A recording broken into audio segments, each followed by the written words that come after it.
Bourse d'études entièrement financée aux États-Unis. Alors, bienvenue les amis, bienvenue dans cette nouvelle vidéo aujourd'hui. Je viens encore avec une autre opportunité dans laquelle je vais vous présenter une bourse d'études qui est entièrement financée aux États-Unis, dont il reste 192 jours pour pouvoir postuler. Alors, cette bourse-là, c'est la bourse la plus prestigieuse aux États-Unis, qui est la bourse Fulbright. Donc, restez à regarder la vidéo jusqu'à la fin pour pouvoir bénéficier de toutes les différentes informations à propos de cette bourse. Une bourse d'études qui est entièrement financée. Donc, la bourse sélectionne en moyenne plus de 4000 étudiants dans le monde, quelle qu'en soit la nationalité. Et à travers cette bourse, en fait, il y a les différents pays éligibles. Beaucoup de pays africains sont éligibles pour cette bourse. Donc, restez à regarder la vidéo avec moi. Et si vous avez des questions, faites-le moi savoir dans la partie commentaires. Surtout si tu es nouveau, n'hésite pas de t'abonner et activer la cloche de notification, s'il vous plaît. L'algorithme YouTube me fait comprendre que beaucoup de vous regardez mes différentes vidéos, mais vous n'êtes pas abonnés. Donc, abonnez-vous les amis. Alors, sans plus tarder, on va consulter les différentes informations à propos de cette bourse d'études qui est entièrement financée aux États-Unis, dont le nom c'est la bourse Fulbright. Alors, les amis, voici déjà la première partie. Bon, cette partie-ci, c'est la jeunesse. Moi, je ne vais pas lire. Mais il y a pratiquement, ici, il y a quelques points essentiels, comme on peut voir là. Il y a 160 pays du monde qui sont éligibles pour cette bourse d'études, en fait. Alors, quelles sont les différentes informations? On dit nombre de bourses, environ 4000 bourses sont attribuées chaque année. La durée du programme, bon, c'est en fonction du programme du candidat. C'est cette durée-là dont il va étudier. Les pays éligibles, il y a plus de 160 pays qui participent à ce programme-ci. Et le pays hôte, ce sont les États-Unis, en fait. Alors, on va descendre maintenant, consulter les différents avantages. Quels sont les différents avantages, en fait, de cette bourse? Qu'est-ce que cette bourse couvre? Alors, comme premier avantage ici, c'est les frais de scolarité. Déjà, vous devez savoir que les études au Canada, aux États-Unis, autant pour moi, sont très coûteux. C'est en moyenne 27 000 $, 50 000 $, dépendamment du programme que tu étudies. Alors, cette bourse te permet d'étudier déjà gratuitement aux États-Unis. Le deuxième avantage, en fait, c'est le billet d'avion. Donc, quel qu'en soit le pays dans lequel tu te trouves, la bourse d'études paye ton billet d'avion. Troisième avantage, c'est allocation de subsistance. Donc, ils vont te reverser de l'argent pour pouvoir vivre, en fait. Peut-être te nourrir, tes besoins personnels, voire même ton loyer, en fait. Alors, on parle aussi d'une assurance maladie. Déjà, vous devez savoir que les États-Unis, c'est l'un des pays le plus cher au monde sur le côté des soins médicaux, en fait, donc de la santé. C'est très cher. Donc, cette bourse vous couvre une assurance maladie. Pour ceux qui ne savent pas, allez faire quelques recherches, en fait. Pour accoucher, pour moi, vous dire même pour accoucher aux États-Unis, il faut en moins 15 000 $ pour se donner naissance. Juste accoucher. Donc, côté de l'aspect santé, en fait, aux États-Unis, ça coûte très cher. Alors, on dit, notez bien, veuillez consulter le site web officiel et le site web spécifique de chaque pays pour obtenir la liste complète des avantages offerts par la bourse. Donc, il y a même d'autres avantages encore cachés derrière, dépendamment de ton pays, en fait. Mais ça, ce sont les différents avantages principaux. Alors, on va continuer aux principaux. Bon, je ne sais pas si on dit le avantage ou l'avantage, tant mieux. Alors, pays éligibles, on va consulter ensemble les différents pays ici. Bon, on a l'Afghanistan, l'Albanie, l'Algérie, l'Andorre, l'Angola, l'Argentine, la Mali, l'Australie. Bon, il y en a beaucoup de pays. Mais bon, je vais juste lister les pays africains parmi. Alors là, ici, on a le Botswana, l'Algérie, le Burkina Faso, le Cameroun, le Congo-Brazzaville, le Congo-Kinshasa, la Côte d'Ivoire. Quel encore pays africain? On a la Libye, on a le Kenya, on a le Ghana. On a le Malawi, le Lesotho, quel pays encore? Laissez-moi continuer à fouiller. On a le Mali, on a le Maurice. Je ne sais pas si c'est l'île Maurice dont il parle. On a encore des pays, on a le Nigeria, on a le Niger. Il y a beaucoup de pays africains. On a le Rwanda, la Tunisie, l'Ouganda, le Zimbabwe, la Zambie, le Togo, la Tanzanie. Il y en a tellement de pays, il y a beaucoup de pays africains. Il y a aussi l'Afrique du Sud. Donc les amis, vérifiez juste que votre pays est éligible pour pouvoir postuler en fait. Donc c'est simple. Lorsque ton pays est éligible, tu constitues juste tes différents dossiers. Et je vous dis encore, je me répète, lorsque vous êtes éligible pour une opportunité, les amis, postulez, ça ne vous coûte rien. Respectez tout juste les différentes étapes pour pouvoir postuler et candidater normalement en fait. C'est pas vous qui créez ces différentes bourses là. Si tu es à la recherche d'une bourse, tu n'as pas le droit de choisir pour quelle bourse tu peux postuler alors que tu es éligible. Tant que tu es éligible pour une bourse, frère, postule uniquement. Quand une opportunité se présente, il faut la saisir. Et cette bourse là se présente une fois l'an. Donc si tu ne poses pas maintenant, jusqu'à l'année prochaine, jusqu'en 2024, encore que tu vas revoir cela. Alors, quels sont les différents critères d'éligibilité? On dit critères d'éligibilité aux bourses Fulbright du gouvernement américain. Comment postuler? Voici comment ça s'explique en fait. Alors, comment postuler à la bourse? La date limite des bourses Fulbright varie selon les pays, mais se situe autour de janvier et octobre chaque année. Dans la bourse présentement qui est ouverte, elle va fermer en octobre. Pour ceux qui ne sont pas informés. Et lorsqu'on fait la vidéo comme ça, là, tout, ça vous permet en fait de bien construire vos différents dossiers.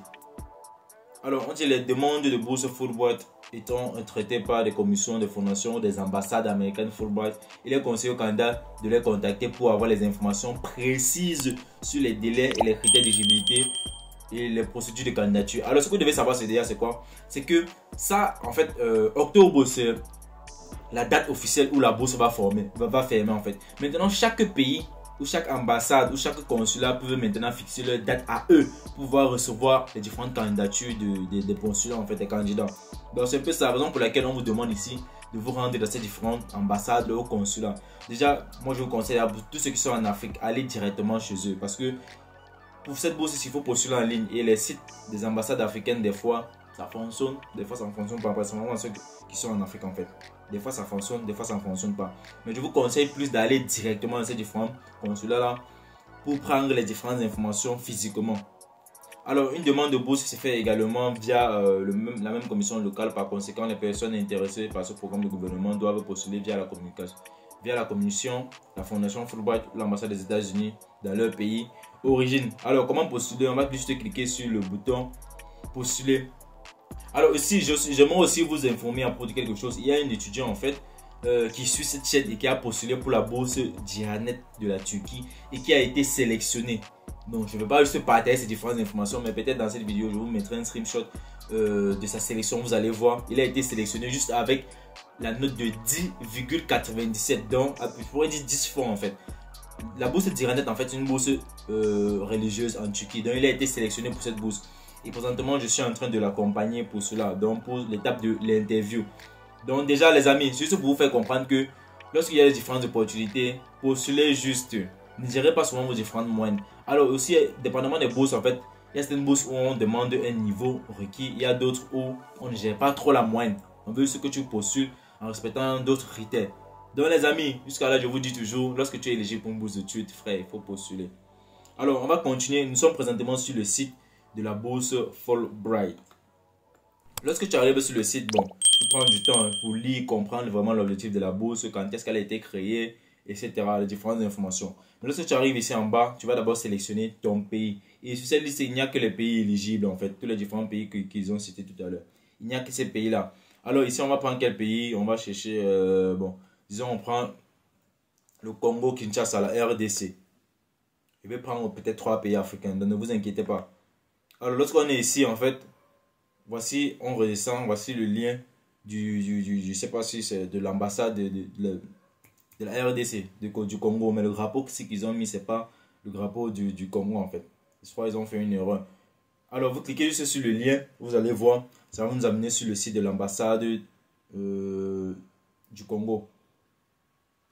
Donc voilà le site US Embassy in the Democratic Republic of Congo. Donc voilà le site de l'ambassade pour postuler pour le Fulbright. Alors ici encore, il vous explique toujours, il donne toutes les différentes informations. On dit what is the Fulbright Foreign Student Program, Program Inclusion.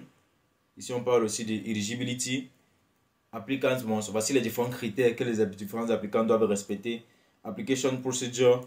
Voilà toutes les différentes informations les amis. Et on dit c'est application deadline Thursday, June 27, 2023. Alors pour le Congo, en fait, déjà la date limite c'est le 27 juin 2023. Et vous avez vu sur le site officiel de la bourse que vous ai montré, eux, ils ont mis là-bas octobre. Mais l'ambassade du Congo, ils ont dit la date limite c'est le 27 juin. Donc, raison pour laquelle je vous envoie directement, aller dans ces différentes ambassades-là pour pouvoir prendre la date limite. Parce que eux sont eux qui vont fixer cela. Alors, on va encore prendre un autre pays, vous allez voir. On va faire je vais cliquer sur retour. Voilà, maintenant ici on va chercher encore quel pays. Disons on prend la Côte d'Ivoire. Parce qu'il y a aussi beaucoup d'Ivoiriens qui suivent cette chaîne. Ivory Coast. Ok, voilà la Côte d'Ivoire. Et on descend. Voici aussi le lien de la Côte d'Ivoire.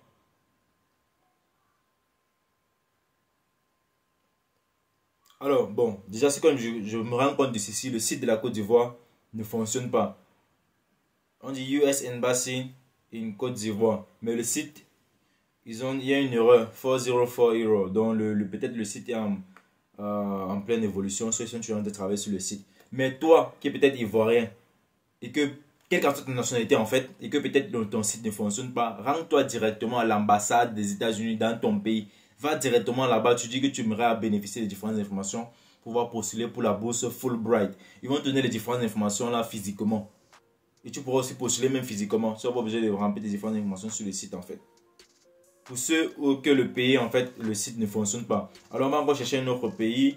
Je vais prendre quel pays? Disons, je cherche le Sénégal. Sénégal. Oui, alors, voici le Sénégal. On prend le Sénégal, on descend. Voici aussi le lien du Sénégal. Bon, ici, il y en a plusieurs, même il y a les emails avec le numéro de téléphone. Sénégal, American Embassy. Je ne sais pas s'il y a 2 ambassades des États-Unis au Sénégal. Je ne sais pas. Mais essayez de consulter l'un des 2 sites en fait pour les Sénégalais. Bon, pour le Sénégal aussi, le site ne fonctionne pas. On va essayer l'autre lien du Sénégal. Je veux voir si c'est peut-être le premier parce qu'il y a quelqu'un sur le deuxième. Bon, les 2 ne fonctionnent pas. Alors, pour les autres pays, comme je vous ai dit, si vous cliquez sur le lien de votre site d'ambassade en fait et que ça ne fonctionne pas, rendez-vous directement dans ces différents bureaux là. Alors les amis, ça c'était l'objectif principal de cette vidéo, c'est de partager ces différentes informations avec vous de cette bourse d'études entièrement financée aux États-Unis, dont le nom c'est la bourse Fulbright. Et j'ai aussi fait une vidéo à propos du certificat de langue pour ces différentes personnes qui ont des difficultés à peut-être faire des cours pour pouvoir obtenir un certificat de langue comme le TOEFL ou peut-être le TOEIC.